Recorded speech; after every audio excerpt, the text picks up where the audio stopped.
People need to suffer. It is an actual requirement of life. I'm really kind of the more suffer in silence type. Suffering from PTSD. បញ្យលអត្ថន័យពាក្យអង់គ្លេស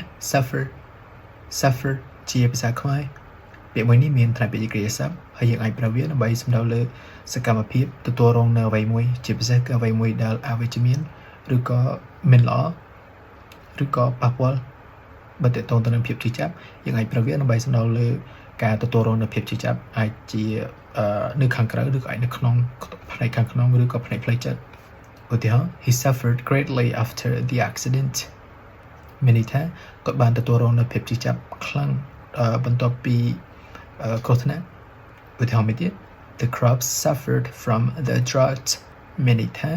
ដំណាំបានទទួលរងនៅផលប៉ះពាល់បែបវិជ្ជមានឬក៏បែបបំផ្លិចបំផ្លាញដោយ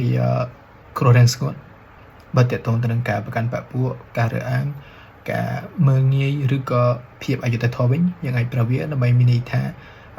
ទទួលរងយើងអាចប្រើវាដើម្បីសំដៅលើសកម្មភាពទទួលរងនៅភាពទាំងនឹងភាពអយុត្តិធម៌ភាពរើសអើងឧទាហរណ៍ they suffered years of discrimination មានន័យថាពួកគេទទួលរងនៅការរើសអើងនឹងអស់ជាច្រើនឆ្នាំបើទាក់ទងទៅនឹងផ្លូវច្បាប់វិញយើងអាចប្រើពាក្យមួយនេះដើម្បីសំដៅលើ